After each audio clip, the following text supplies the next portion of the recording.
So you just had your first meeting with someone and you want to assess whether they are a long term major gift prospect for your organization. What criteria are you going to use to determine that, and how are you going to think through it?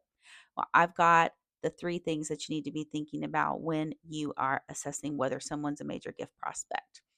But first, I'm Jessica Cloud with Real Deal Fundraising. I am a certified fundraising executive and have more than 20 years of experience in the fundraising industry, mostly in higher education. So here's the way that you're going to go about it. You're going to think through their affinity. Do they like your organization?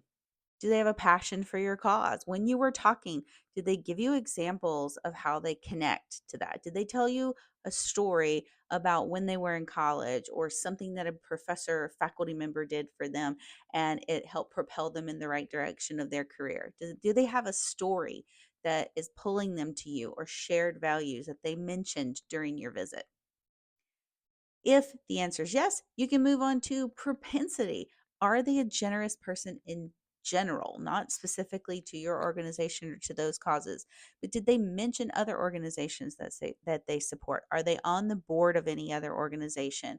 This shows that they are in general a generous person who's very charitable with their time, with their money, that this is a giver right here. So propensity, you should have listened for that, asking them about their philanthropic priorities or what organizations that they're involved with that mean the most to them, things like that during your discovery visit to check for that propensity marker.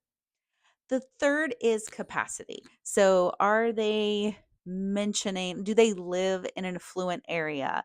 Are they mentioning trips to Europe or things like this?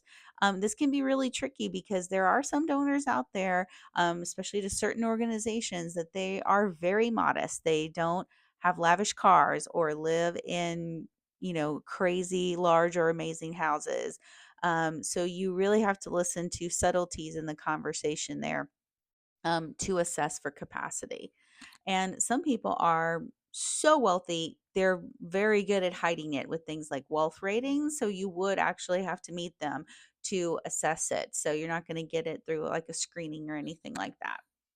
So that's capacity. If they have affinity with your organization, they're generally a giver and they have money to give, it stands to reason that they're likely a major gift prospect for your organization. And from there, you need to listen to clues as to exactly what they might support. Did they mention they received a scholarship? Did their son or daughter receive scholarships? Or, you know, what kinds of things did they clue you into that they might support that particular thing? Maybe they had a mentor. So, they wanted to give to some sort of mentoring program within your organization. You need to try to find those natural tie ins from the conversation, and to their method of giving, because they might have mentioned a family foundation. They might have mentioned they have a donor advice fund. They may have mentioned that they have appreciated stock that they came into in the recent past. So those are going to guide you in terms of how to ask, like, what sort of gift are we talking about? Is it a gift of stock or securities?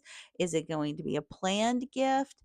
Maybe an IRA rollover if they're of the correct age and they mentioned, having to take their minimum required distribution and that they hadn't met that yet.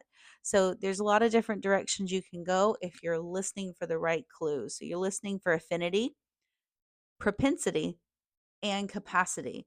And then you're listening for additional clues in terms of what kind of programs they might support and the method of giving that they might use if they're a major gift prospect. Go out there and get it, y'all.